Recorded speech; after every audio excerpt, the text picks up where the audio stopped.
Now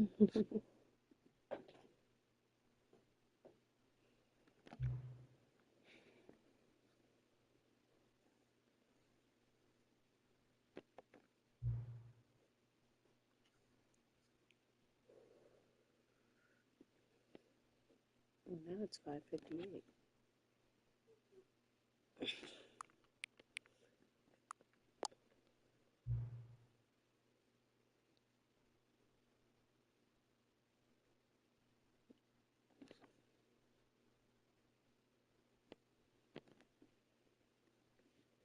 Regardless of the accuracy of the clock, I'm having a great time adjusting these settings.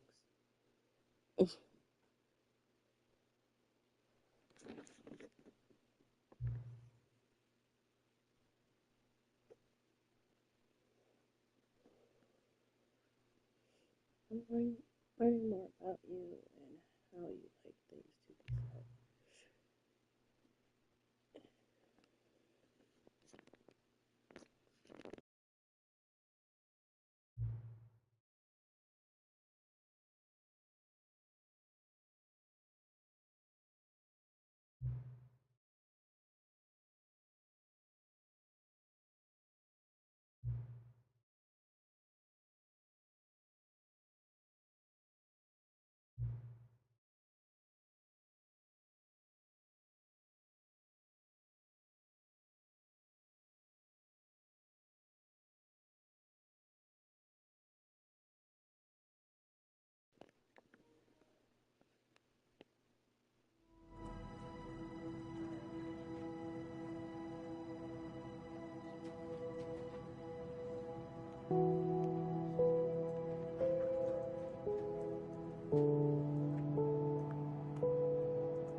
This is the story of a man named Stanley. Stanley worked for a company in a big building where he was employee number 427. Employee number 427's job was simple. He sat at his desk in room 427 and he pushed buttons on a keyboard. Orders came to him through a monitor on his desk, telling him what buttons to push, how long to push them, and in what order. This is what employee 427 did every day of every month of every year. And although others might have considered it soul-rending, Stanley relished every moment that the orders came in, as though he had been made exactly for this job. And Stanley was happy. And then one day, something very peculiar happened. Something that would forever change Stanley. Something he would never quite forget. He had been at his desk for nearly an hour when he realized that not one single order had arrived on the monitor for him to follow. No one had showed up to give him instructions, call a meeting, or even say hi. Never in all his years at the company had this happened, this complete isolation. Something was very clearly wrong. Shocked, frozen solid, Stanley found himself unable to move for the longest time. But as he came to his wits and regained his senses, he got up from his desk and stepped out of his office.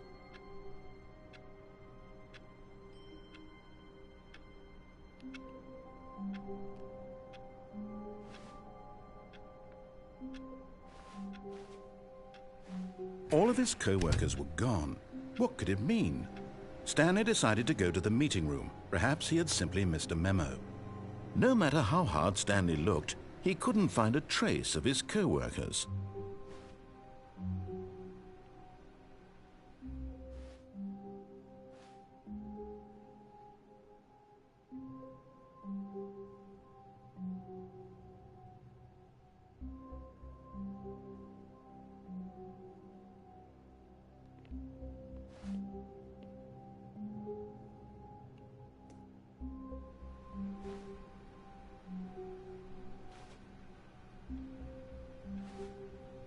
A good bucket, a strong bucket, a humble bucket, a committed bucket, a bucket of culture and distinction.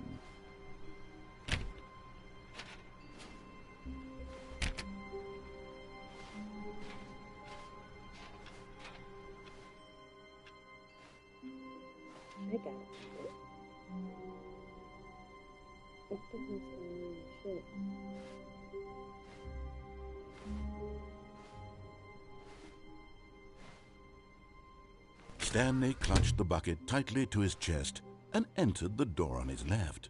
Yeah, I don't like to listen to it. This was not the correct way to the meeting room, but Stanley had felt the bucket calling to him, telling him that the employee lounge was simply the place to be.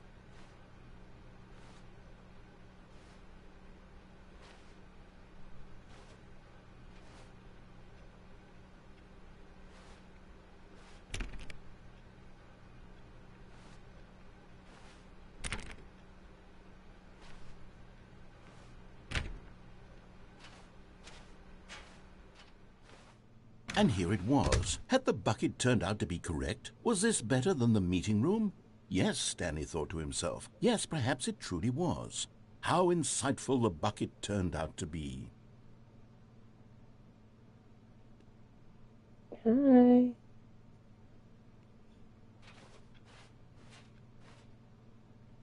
Truly, being here... No, never mind.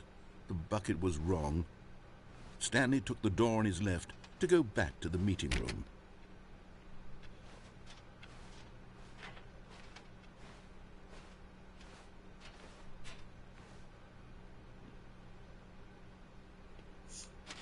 And so the two of them detoured through the maintenance section and walked straight ahead to the opposite door. Use a button.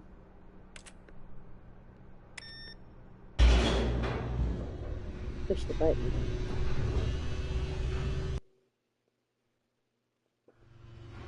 Oh, good, Stanley. I'm glad you found your way here. I knew you'd find this place eventually.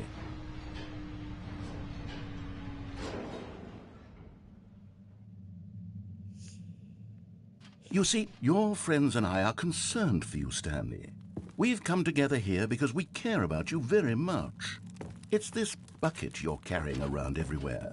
The bucket isn't even from the original Stanley Parable. It's just sequel content. We're the ones that matter, Stanley. Classic characters from the first game, like the Adventure Line and the Broom Closet. Because that's what fans want from a sequel. They want more of their favorite jokes, not this bucket that they've never seen before.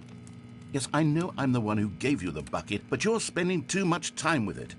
Don't you want another story involving the Adventure Line? We could make the Adventure Line go somewhere new. Yes, yes, that's what the fans want. Let's do it. Whee! Look at that wacky line. Who knows where it'll go off to next? Oh, and it played some silly music as well.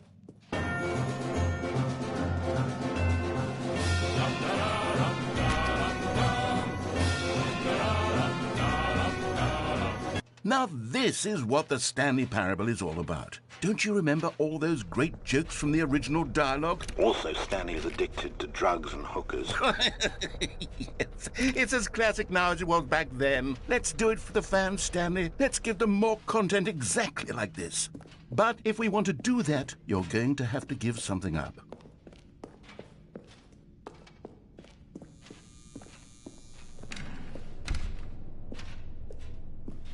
Don't you get it, Stanley? We need to get rid of the bucket. That's why I'm very proud to introduce a brand new character. This is the Bucket Destroyer. I think it'll make a wonderful new addition to the rich lore of the Stanley Parable. True, it also was not in the original game, but it's such a well-fleshed-out character with so much personality that to me it already feels as though it's been part of the cast all along. Don't you agree? Can you guess what the Bucket Destroyer does? Surely you don't need me to spell it out for you. Go ahead now, Stanley. Say goodbye to the bucket, and then pop it into the machine when you're ready.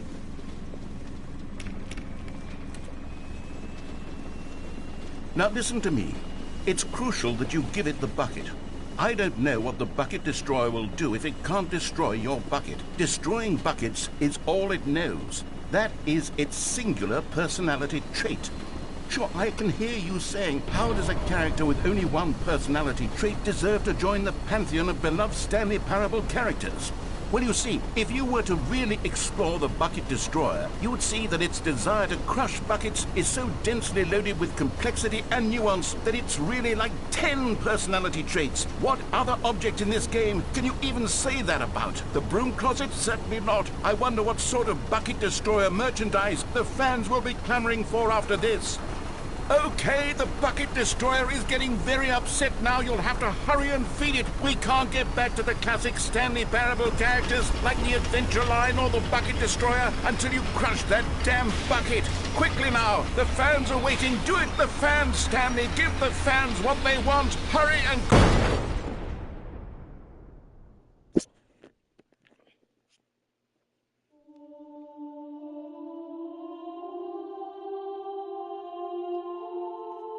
The bucket destroyer. My prized creation. You had so much potential. We were going to do such marvelous things with you, tell such spell-binding stories about you. All of it squandered now. Goodbye, new friend. For the moment in time that you were here, you were magnificent. Yeah, you can't take my bucket. Fuck you. I don't like to listen.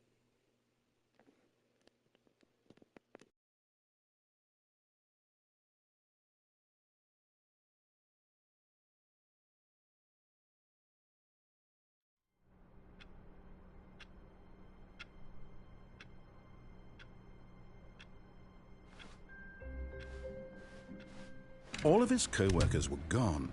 What could it mean? Stanley decided to go to the meeting room. Perhaps he had simply missed a memo.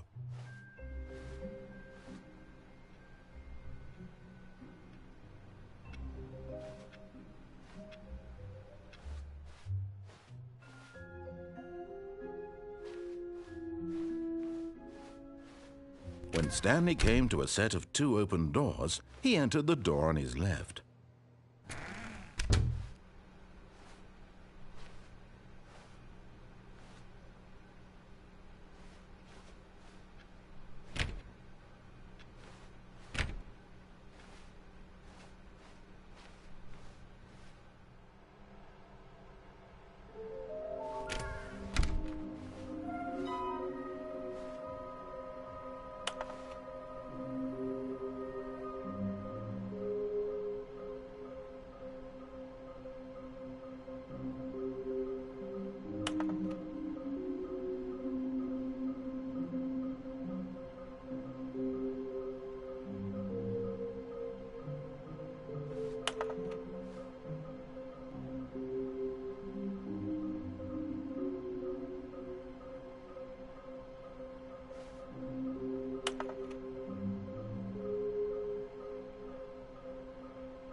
Stanley stepped into the broom closet, but there was nothing here, so he turned around and got back on track.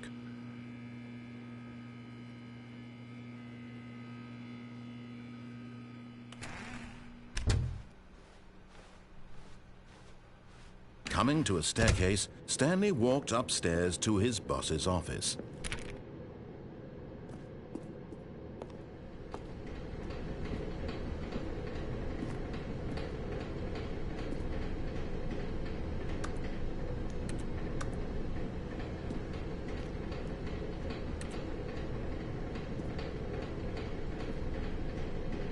But Stanley just couldn't do it. He considered the possibility of facing his boss. Admitting he had left his post during work hours, he might be fired for that. And in such a competitive economy, why had he taken that risk? All because he believed everyone had vanished? His boss would think he was crazy. And then something occurred to Stanley. Maybe, he thought to himself, maybe I am crazy. All of my co-workers blinking mysteriously out of existence in a single moment for no reason at all? None of it made any logical sense. And as Stanley pondered this, he began to make other strange observations. For example, why couldn't he see his feet when he looked down? Why did doors close automatically behind him wherever he went? And for that matter, these rooms were starting to look pretty familiar. Were they simply repeating? No, Stanley said to himself, this is all too strange. This can't be real. And at last, he came to the conclusion that had been on the tip of his tongue. He just hadn't found the words for it. "I'm dreaming!" he yelled. "This is all a dream." Oh, what a relief Stanley felt to have finally found an answer, an explanation. His co-workers weren't actually gone. He wasn't going to lose his job. He wasn't crazy after all. And he thought to himself, I suppose I'll wake up soon. I'll have to go back to my boring real-life job pushing buttons. I may as well enjoy this while I'm still lucid. So he imagined himself flying and began to gently float above the ground. Then he imagined himself soaring through space on a magical star field, and it too appeared. It was so much fun, and Stanley marveled that he had still not woken up. How was he remaining so lucid? And then perhaps the strangest question of them all entered Stanley's head. One he was amazed he hadn't asked himself sooner. Why is there a voice in my head dictating everything that I'm doing and thinking? Now the voice was describing itself being considered by Stanley, who found it particularly strange. I'm dreaming about a voice describing me, thinking about how it's describing my thoughts, he thought. And while he thought it all very to all people in their dreams, the truth was that, of course, this was not a dream. How could it be? Was Stanley simply deceiving himself, believing that if he's asleep, he doesn't have to take responsibility for himself? Stanley is as awake right now as he's ever been in his life. Now, hearing the voice speak these words was quite a shock to Stanley. After all, he knew for certain, beyond a doubt, that this was in fact a dream. Did the voice not see him float and make the magical stars just a moment ago? How else would the voice explain all that? This voice was a part of himself too. Surely, if he could just...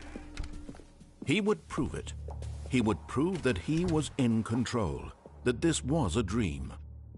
So he closed his eyes gently, and he invited himself to wake up. He felt the cool weight of the blanket on his skin, the press of the mattress on his back, the fresh air of a world outside this one. Let me wake up, he thought to himself. I'm through with this dream. I wish it to be over. Let me go back to my job. Let me continue pushing the buttons. Please, it's all I want. I want my apartment and my wife and my job.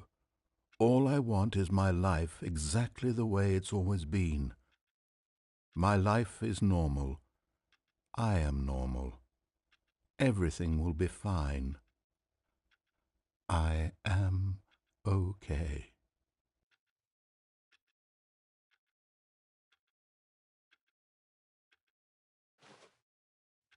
Stanley began screaming. Please, someone, wake me up. My name is Stanley. I have a boss. I have an office. I am real. Please, just someone tell me I am real. I must be real. I must be. Can anyone hear my voice? Who am I? Who am I? And everything went black.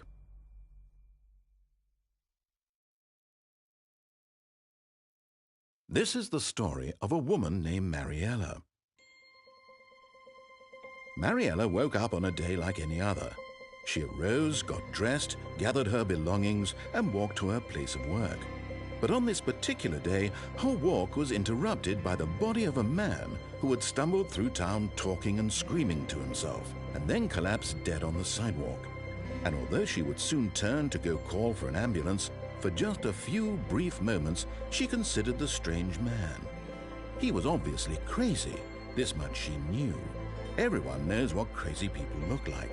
And in that moment, she thought to herself how lucky she was to be normal. I am sane. I am in control of my mind. I know what is real and what isn't. It was comforting to think this, and in a certain way, seeing this man made her feel better. But then she remembered the meeting she had scheduled for that day. The very important people whose impressions of her would affect her career, and by extension, the rest of her life. She had no time for this. So it was only a moment that she stood there, staring down at the body. And then she turned and ran.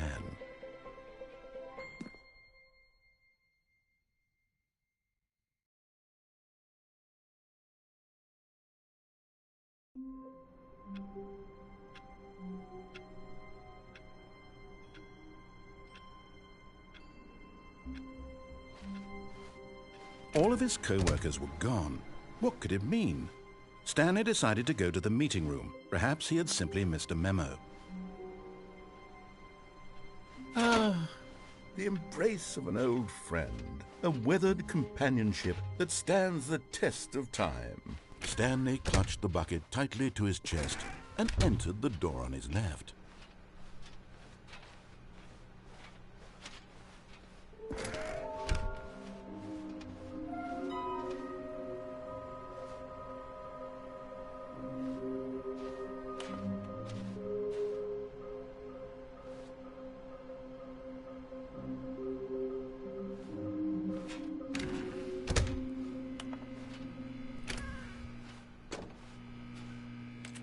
Oh, Stanley, can you feel it?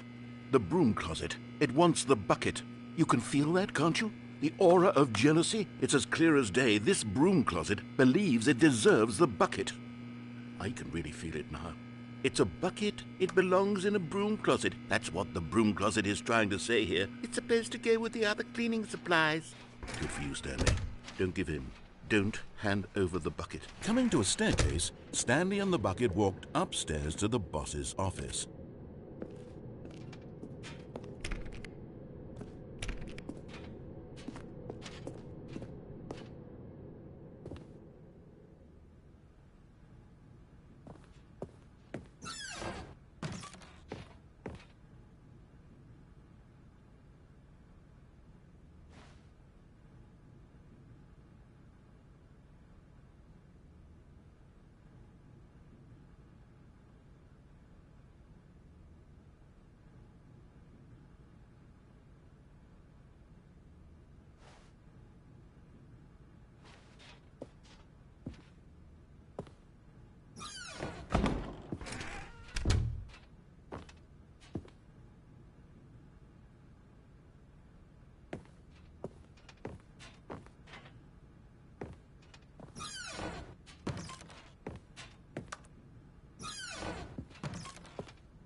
Stepping into his manager's office, Stanley was once again stunned to discover not an indication of any human life. Crushed by the weight of this revelation, Stanley may have broken down into an emotional dumpster fire if not for the soothing presence of the bucket. Even now, in his darkest of hours, did the bucket's warmth and guiding light pierce the dark clouds of confusion and chaos. It would be with him always. The bucket would, and he knew it. The two of them were inseparable. At this point, Stanley was so absorbed in the tender spiritual connection he shared with the bucket that he didn't notice the keypad behind the boss's desk. Nor in his bliss of simply being near the bucket did he have any notion that the PIN number for the keypad was 2845.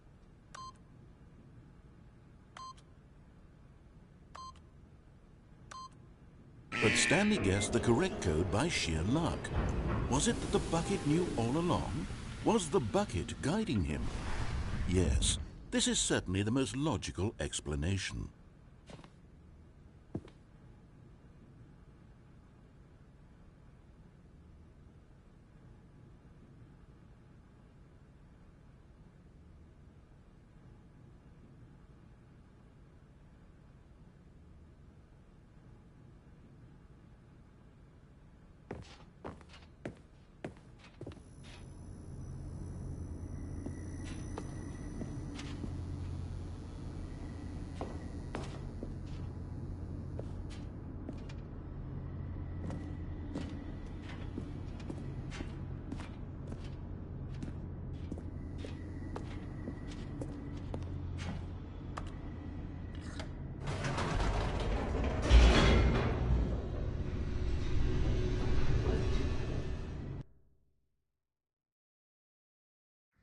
The elevator raced downward, plummeting towards an unknown fate.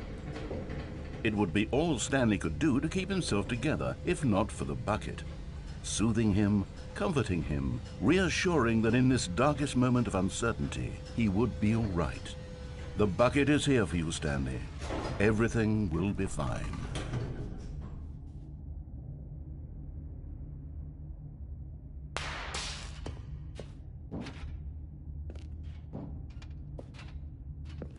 Stanley and the bucket walked straight ahead through the large door that read, Mind Control Facility.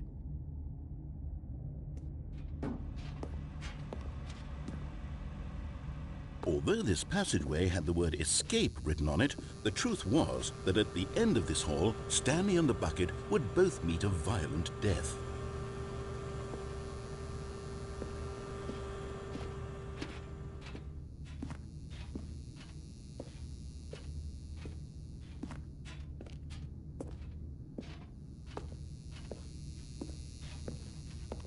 The door behind them was not shut. Stanley and the bucket still had every opportunity to turn around and get back on track. At this point, Stanley and the bucket were knowingly walking forward into a very painful death for each of them.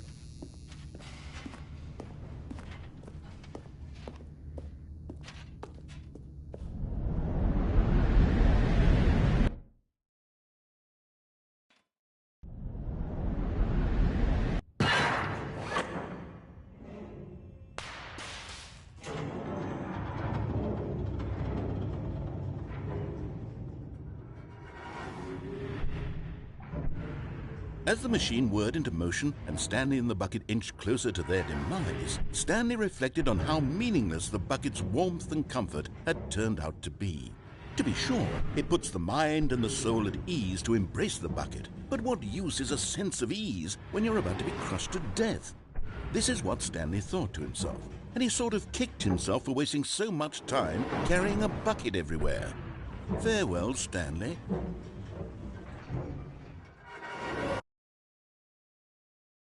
"Farewell, Stanley," cried the narrator, as Stanley and the bucket were led helplessly into the enormous metal jaws. In a single visceral instant, the bucket's life came to an end as it was crushed violently to death.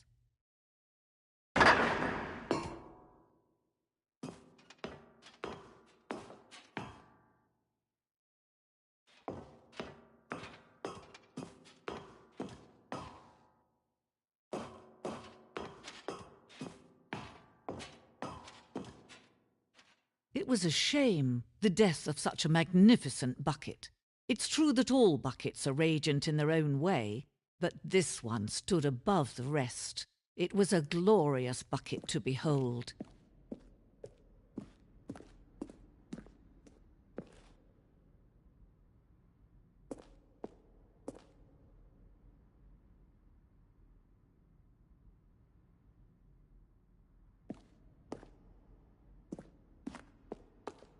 Can you see how arrogant it was for Stanley to take a bucket like this and to claim it for his own? Can you see the hubris that blinded him? Can you see that the bucket is far more noble than Stanley will ever be in his short life?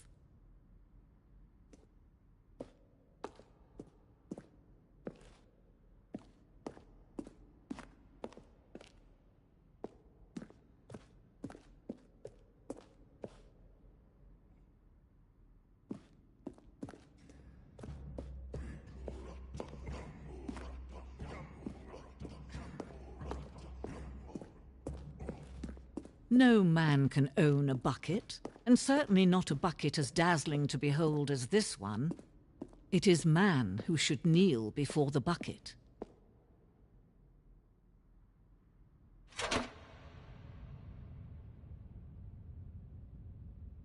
But there is something we can do together, you and I, that will right this terrible wrong. Let Stanley die. Let him be crushed by the machine. Don't reset the game. Don't give him another opportunity to run off with another beautiful bucket.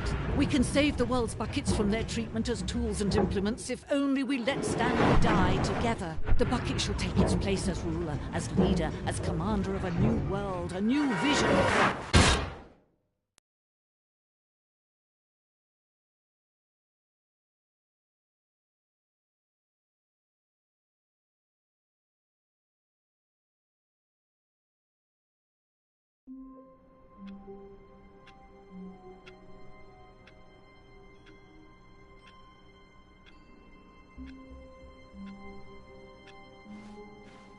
All of his co-workers were gone. What could it mean? Stanley decided to go to the meeting room. Perhaps he had simply missed a memo.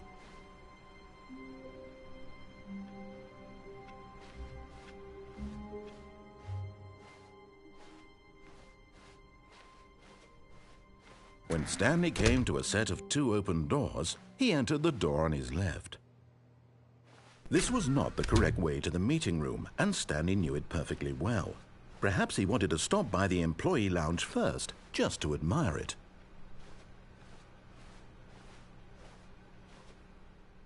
Wow, yes, this room. What a beautiful room. But eager to get back to business, Stanley took the first open door on his left.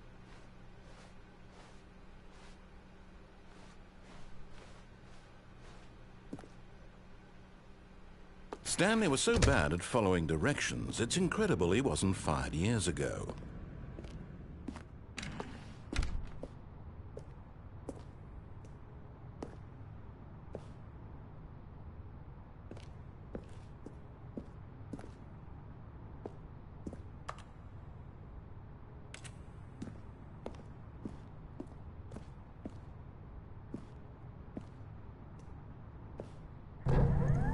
Look, Stanley, I think perhaps we've gotten off on the wrong foot here.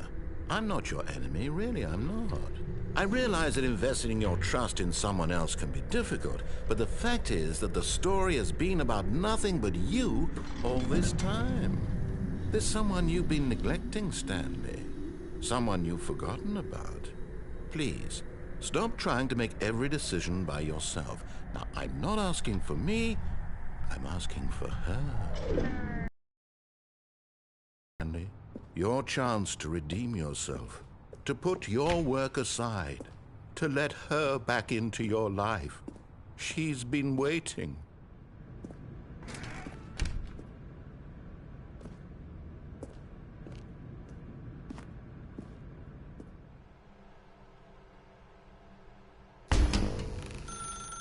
That's her, Stanley.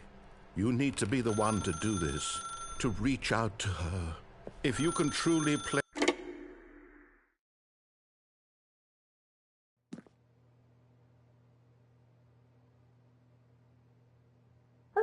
is that you? Hold on, sweetie. Sorry to keep you waiting. I'm just pulling the bread out of the oven. All right. Okay, there we go. All right, now, I want you to come in and tell me all about your day. Gotcha! Oh, come on. Did you actually think you had a loving wife who'd want to commit their life to you? I'm trying to make a point here, Stanley. I'm trying to get you to see something. Come inside. Let me show you what's really going on here.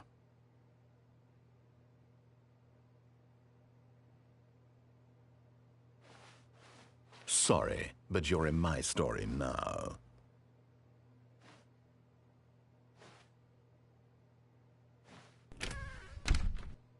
This is a very sad story about the death of a man named Stanley.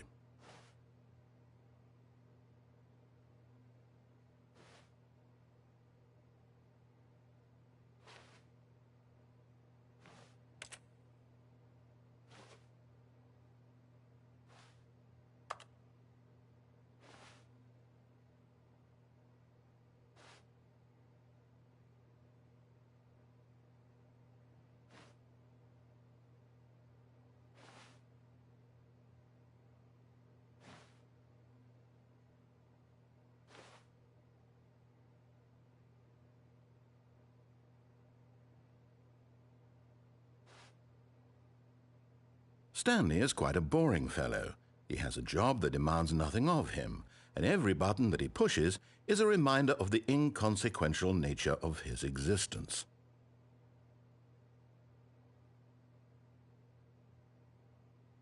Look at him there, pushing buttons, doing exactly what he's told to do. Now he's pushing a button. Now he's eating lunch. Now he's going home. Now he's coming back to work. One might even feel sorry for him, except that he's chosen this life.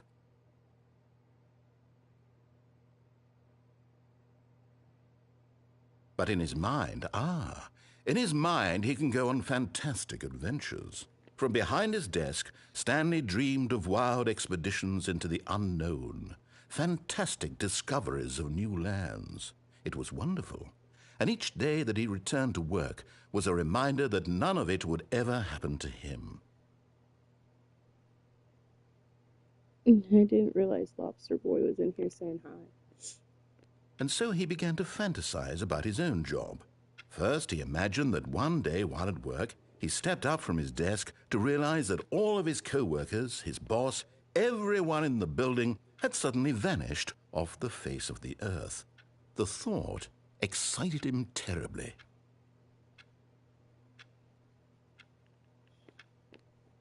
So he went further. He imagined that he came to two open doors and that he could go through either. At last, choice. It barely even mattered what lay behind each door. The mere thought that his decisions would mean something was almost too wonderful to behold.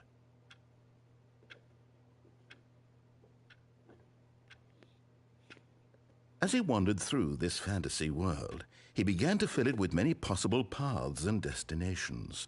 Down one path lay an enormous round room with monitors and mind controls. And down another was a yellow line that weaved in many directions. And down another was a game with a baby. And he called it the Stanley Parable.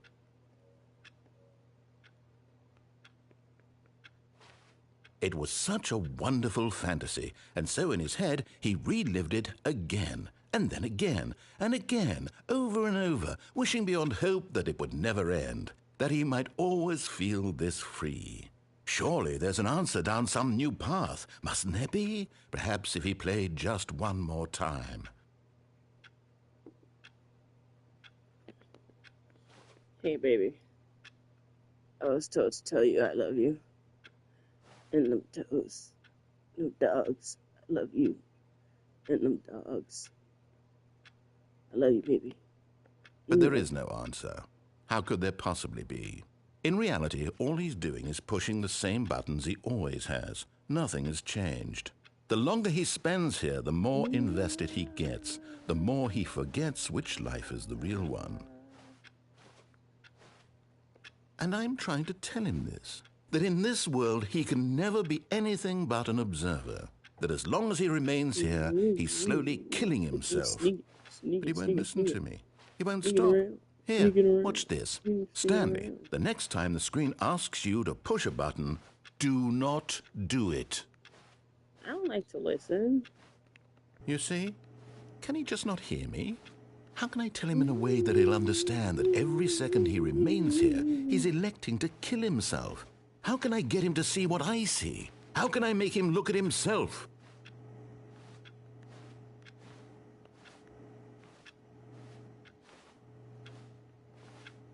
I suppose I can't, not in the way I want him to.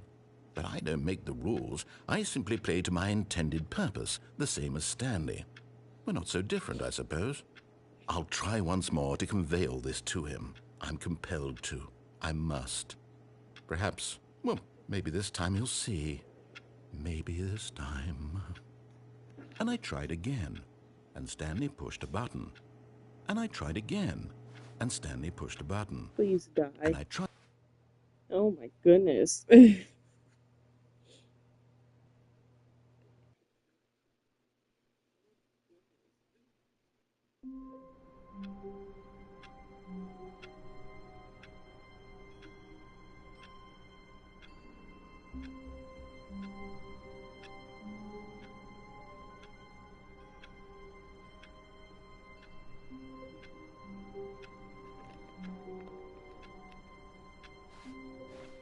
All of his co-workers were gone. What could it mean? Stanley decided to go to the meeting room. Perhaps he had simply missed a memo. I need to get somewhere both red and blue. And it's When Stanley like came weird. to a set of two I open swear to God, I doors, remember saying he entered the red door on and his blue. left.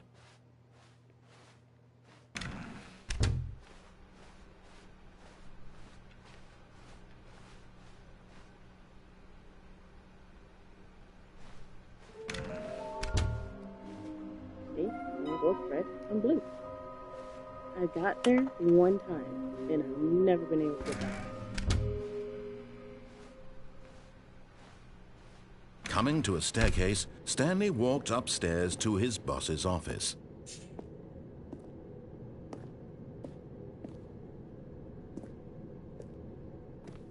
I don't know where to go from here. Stepping into his manager's office, Stanley was once again stunned to discover not an indication of any human life. Shocked, unraveled, Stanley wondered in disbelief who orchestrated this. What dark secret was being held from him? What he could not have known was that the keypad behind the boss's desk guarded the terrible truth that his boss had been keeping from him. And so the boss had assigned it Tell me an the code. extra secret I wanna PIN know. number, 2845. Oh. But of course, Stanley couldn't possibly have known this.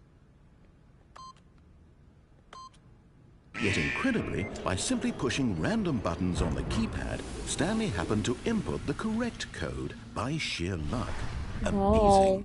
He stepped into the newly opened passageway.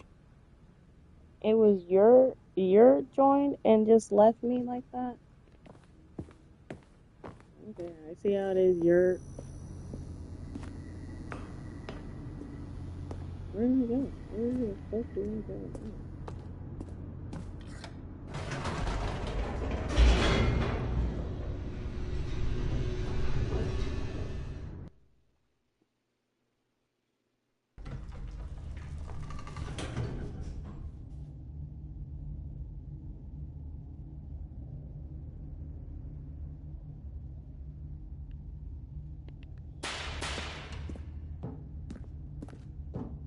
Stanley walked straight ahead through the large door that read Mind Control Facility.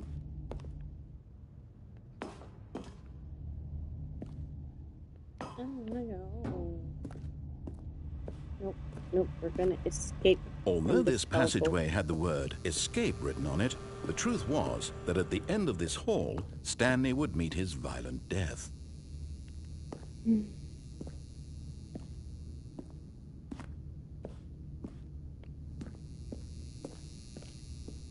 The door behind him was not shut. Stanley still had every opportunity to turn around and get back on track. So maybe it's At this changed. point, Stanley was making a conscious, concerted effort to walk forward and willingly confront his death.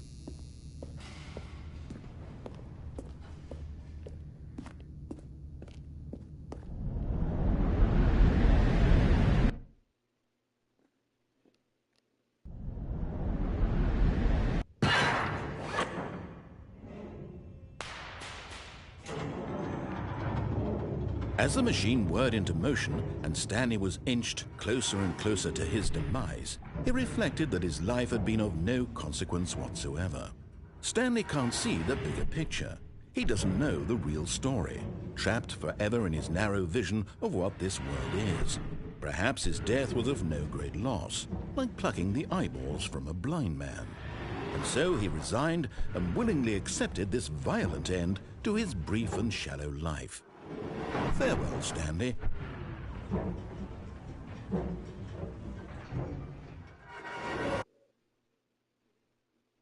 "Farewell, Stanley," cried the narrator, as Stanley was led helplessly into the enormous metal jaws. In a single visceral instant, Stanley was obliterated as the machine crushed every bone in his body, killing him instantly.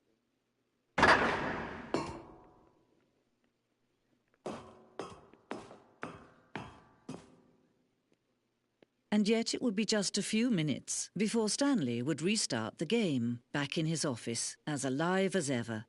What exactly did the narrator think he was going to accomplish?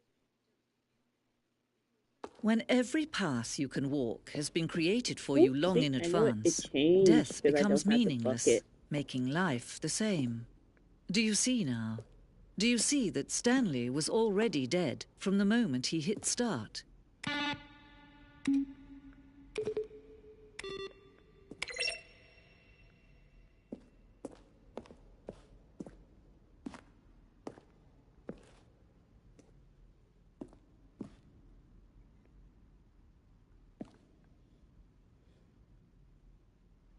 The set of two doors opened was the very first concrete piece of the Stanley Parable's design. Once this room was created, the rest of the game emerged as an extension of it, in exploration of the contradiction this room posed. Oh, hey, look, it's the layout. Hey, look, there's my office. The blueprint showed that the office from the beginning of the game. The path from Stanley's office to the two doors was the first part of the game that was built. Sections have been added and altered throughout development. The core layout remains almost identical to the first iteration.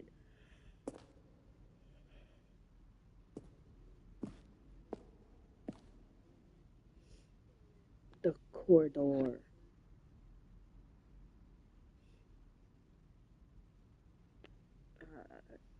The pacing of this opening section was important to get right. The corridor has been moved and altered to make the player reach the two doors in a good time. Okay, filing cabinets.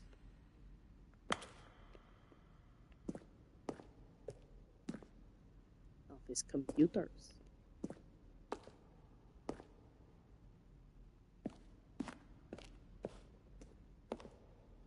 Boss's office. Office clock.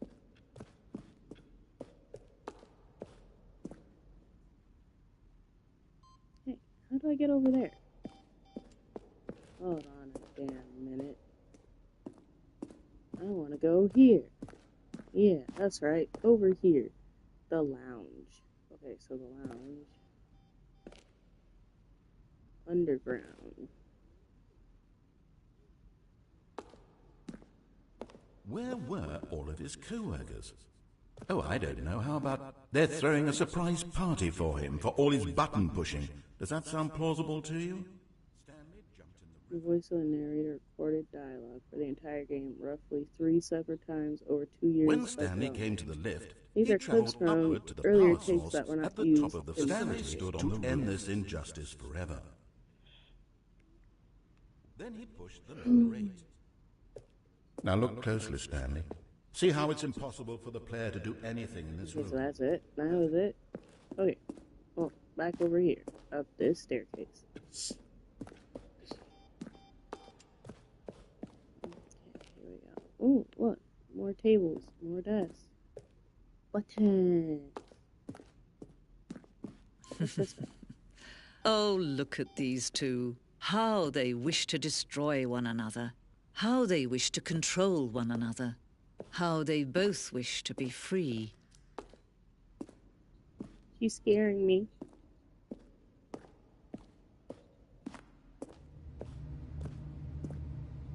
$427. Oh, number 427 with different desk designs, right? What's different? I don't know.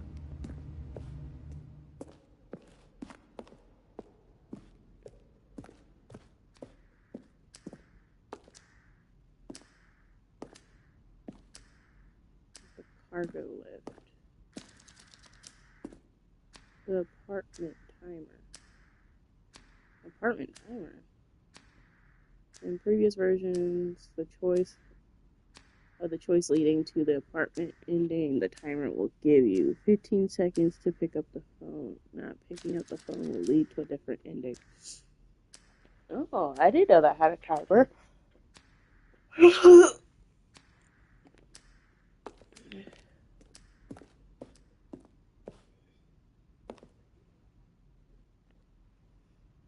Okay, option 1. You go first choice, obey, disobey. Then you go to the lounge. Then you go to maintenance. Okay. Option 2, obey, and then hold on. The other entrance would be hidden depending on how you entered. What?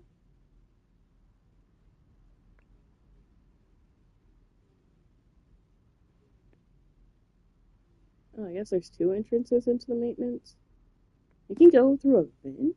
Ain't no way. You can vent your way over there.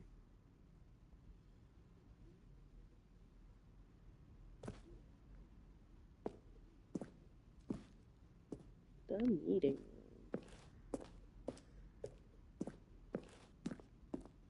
room. Ooh, can I flip this?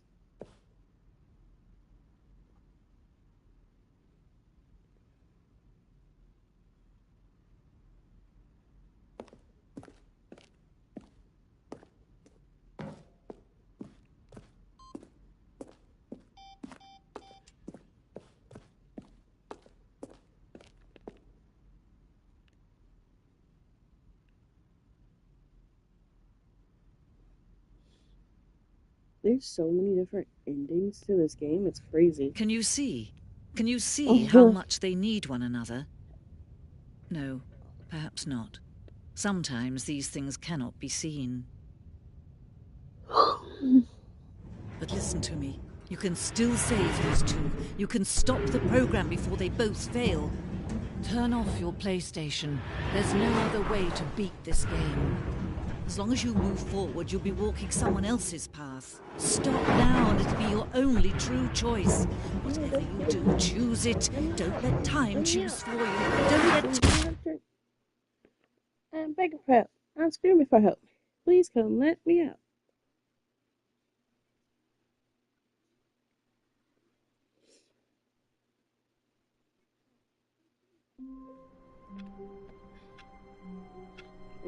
So.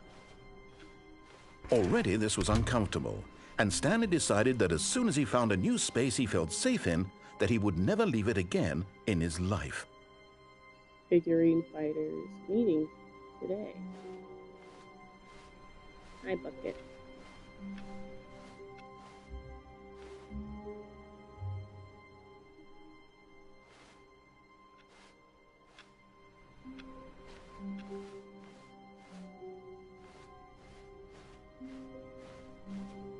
When Stanley came to a set of 2 open doors, he entered the door on his left. This was not the correct way to the meeting room, and Stanley knew it perfectly well.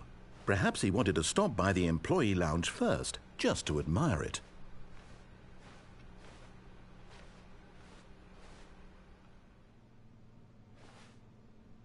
The The lounge was sublime, a work of art. What was it about this room that called so deeply and so personally to Stan? But eager to get back to business, Stanley took the first open door on his left.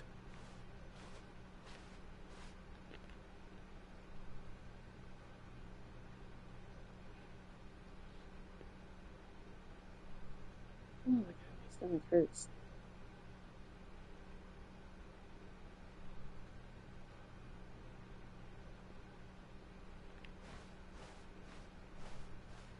Stanley was so bad at following directions, it's incredible he wasn't fired years ago. Look, Stanley, I think perhaps we've gotten off on the wrong foot here. I'm not your enemy, really, I'm not. I realize that investing your trust in someone else can be difficult, but the fact is that the story has been about nothing but you all this time. There's someone you've been neglecting, Stanley. Someone you... What? Really? I was in the middle of something. Do you have zero consideration for others? Are you that convinced that I want something bad to happen to you? Why, I don't know how to convince you of this, but I really do want to help you, to show you something beautiful. Look, let me prove it. Let me prove that I'm on your side. Give me a chance.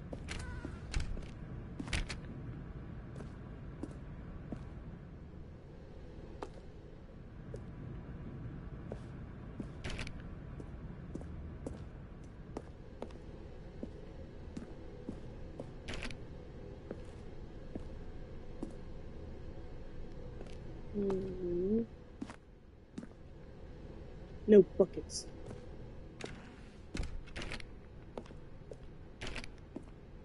Now listen carefully, this is important. Stanley walked through the red door.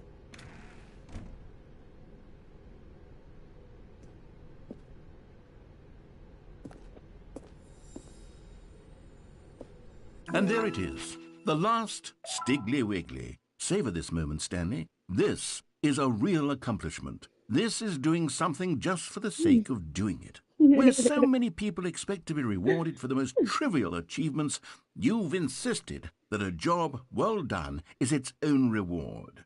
I would tell you that I'm proud of you for collecting them all, but that would be like a reward, and we can't have that. So, instead I'll just say, it's done. We're all done here. And now we can go to whatever the hell you were doing before you hunted for figurines.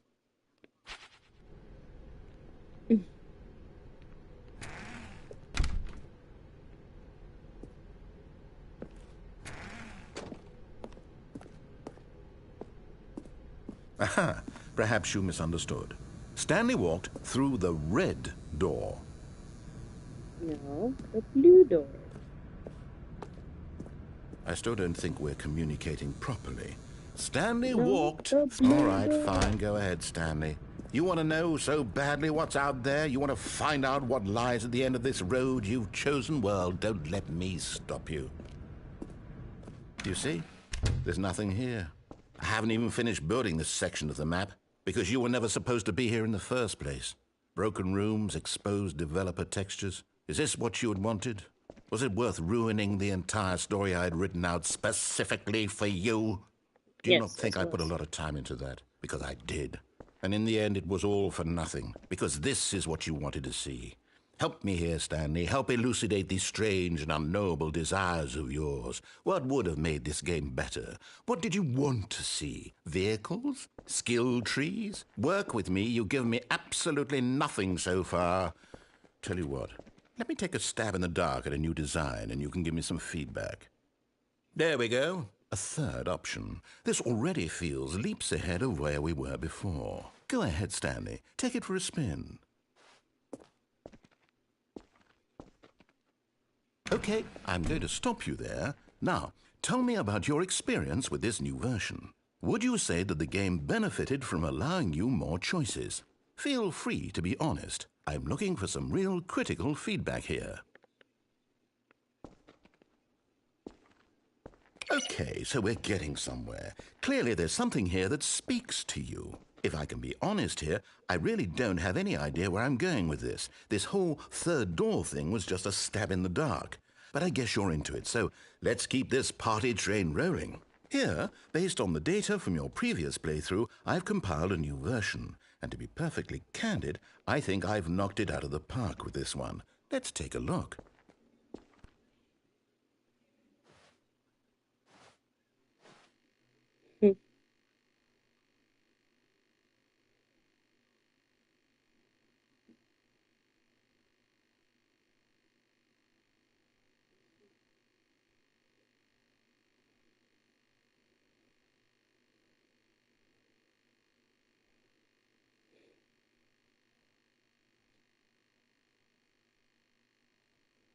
Mhm.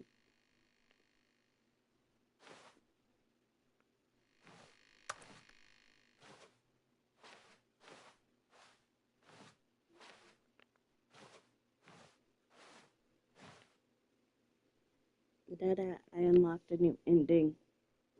I did. Now there's a third door. And then after I did everything over here, it brought in this worldwide leaderboard. Yeah, we're still gonna get through the third door. Now, would you say that competitive leaderboard helped you feel motivated to keep walking through doors? Again, honest answers, please. Hey, I nearly forgot. I've got a prototype of a new game I've been working on, and now would be a lovely opportunity to give it some play testing. You wouldn't mind taking a look at it, would you? This Perfect. boring Let me game is boot it so up. fun though. In this game, the baby crawls left towards danger. You click Ooh. the button to move him back to the right, and if he reaches the fire, you fail. It's a very meaningful game, all about the desperation and tedium of endlessly confronting the demands of family life. I think the art world will really take notice. But of course, the message of the game only becomes clear once you've been playing it for about 4 hours. So why don't you give it 4 hours of play to make sure it's effective? Be sure to keep notes on your experience.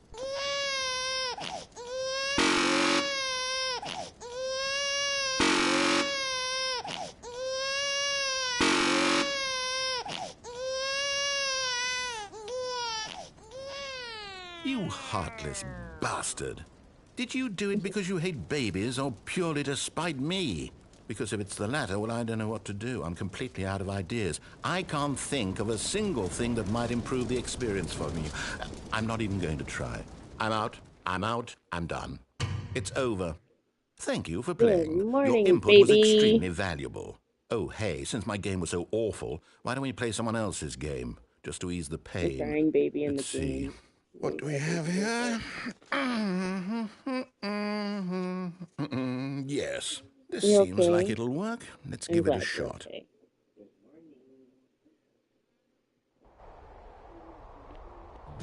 Aha! Ooh, look at Fascinating. this. What do you think This this is game is completely about, new. Stanley? What's our backstory? What is our motivation? Well, it Oh, seems that was just a obvious little to me bit that you creepy. are meant to play as a creepy man, spying on innocent civilians below you from up high in your creep tower, perhaps for some sort of twisted, erotic purpose. Yes, that must be it. What a fascinating venture into the experience of total mental depravity. So far, I love everything about this game, Stanley. And it seems there's even more. Come, let's venture outward and see what else is out there.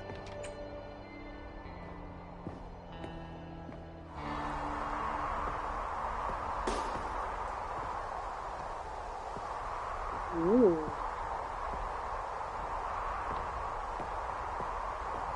There's just so much to this game. It's crazy. I thought I finished the game, but no, there's still more.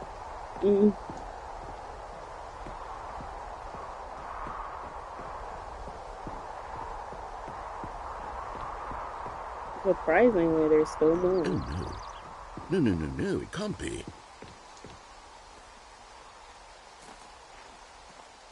It is. It's an open world game. Good God, quickly block it off. Oh, thank goodness, Stanley. What a close call. I nearly wandered off into that thing. That big, open, just wandering around. No right or wrong directions. No path to follow. You can just go in any... Oh, thank heavens we avoided it. We're out of the woods now, Stanley. Okay, I'm going to get us out of here. Let's find another game. Preferably something with walls. Something with nice, big, insurmountable walls. This man really had me I journey think out of the this will tower be just just to the be like, thing. oh, it's an open world game. Puts up walls.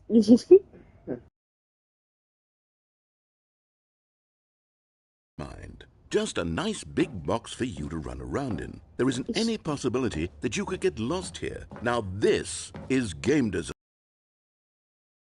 Get lost in this game, I will be phenomenally impressed. All right, let's lose the game. Okay, so what exactly do we do here? Let's see. There are lots of cars here in the back, but obviously there's no racetrack. Okay, I'm seeing that there's a ball of some kind back here. Is this game sports ball? Stanley, I think it's sports ball. Oh, what fun. We shall run the bases and do a touchdown together?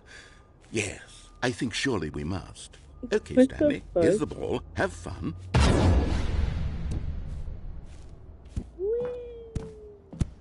Push. Yay, push.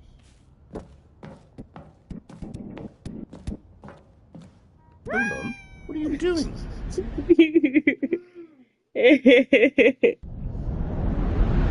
Amazing, right? Stanley, What? don't do that. I can't follow you there. I can't help you. How will you write a story without me? You can't do it. You know that. Stanley, come back. I have no clue where the ball went, baby. Oh, bruh. It's just, what the heck is this? Yeah, baby.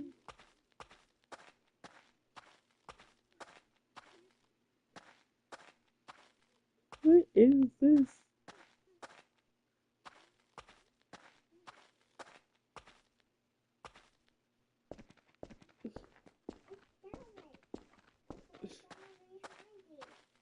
It was that way hiding. Okay, I'll go back and I'll check again, okay? In here?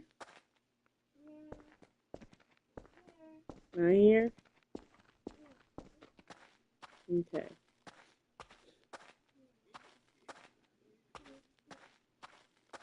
Is this the same way? That's the same way. Oh my gosh.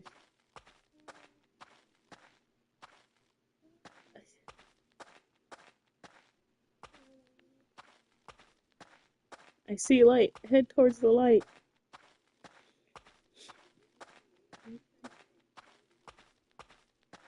Oh, look, it's my office.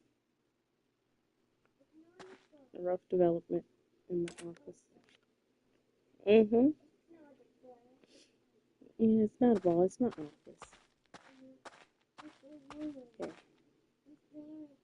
Okay. I wonder what he found. Well, I got back to my If what office he and I started wanted doing was the to be the normal leading game. man in his own story, well, It's perhaps funny. he's gotten it. Down in wherever he is right now. I wonder if he's happy with his choice. And if he's learned the heavy cost that comes with it. He'll understand soon what I was trying to tell him. He needs me. Someone who will wrap everything up at the end to make sense out of the chaos and the fear and the confusion. That's who I am. That is what I mean to this world.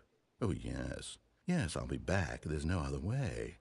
Once this ends, after it all comes to a close, then I'll be back. The end will be here soon.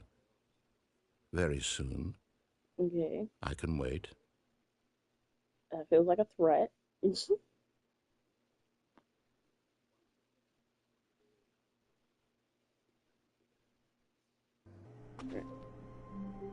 That was fun.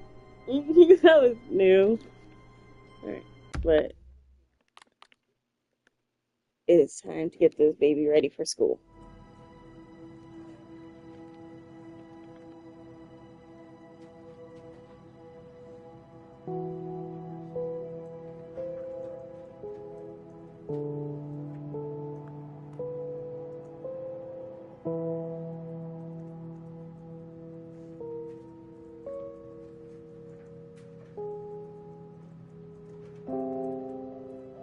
Ooh, Flubber popped in. That's crazy. Okay. Anyways.